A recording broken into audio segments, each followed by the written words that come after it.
శరీరము చాలా అద్భుతమైన నిర్మాణం కలిగినటువంటిది. ఈ శరీరంలోనే సమస్త నదములు సృష్టి భాండాగారం అంతా ఉన్నది. ఇందులో అమృత నాడి అనేటువంటి సుషుమ్నా నాడి ఉన్నది. ఈ నాడిని యోగుల పరిభాషలో సర్పముగా పోల్చారు. ఇది మూలాధారము నుండి మెల్లమెల్లగా ప్రాణశక్తిని పైకి తీసుకువెళ్ళగలిగేటువంటి యోగ సాధనలు ప్రాచీన కాలము నుండి కూడా ఉన్నవి.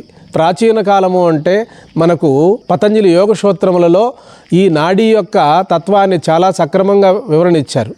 స్వామి వివేకానంద కూడా అలాగే చెప్పుకుంటూ వచ్చారు. కాబట్టి ఎందరో మహాత్ములు మన భారతదేశంలో యోగ శాస్త్రాల గురించి ఎక్కువ పరిశీలన చేశారు.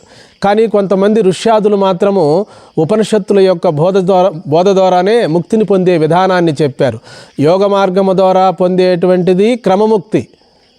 ఉపనిషత్తుల ప్రకారము ఆత్మవిచారణ చేసుకొని జీవన్ముక్తిని పొందడం, ఇక్కడే జీవించి ఉండగానే జీవన్ముక్త స్వరూపులై మిగలడం.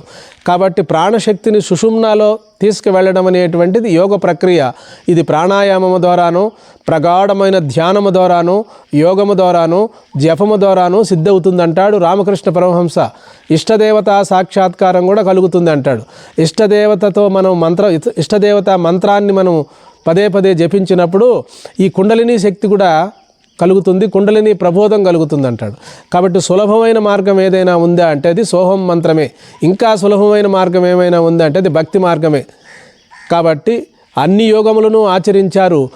చివరగా నదీనాం సాగరో గతి అన్నట్టుగా ఆత్మజ్ఞానమే మకుటాయమానమైనది. అది ఉపనిషత్తులు మాత్రమే ప్రబోధించాయి. హరి ఓం.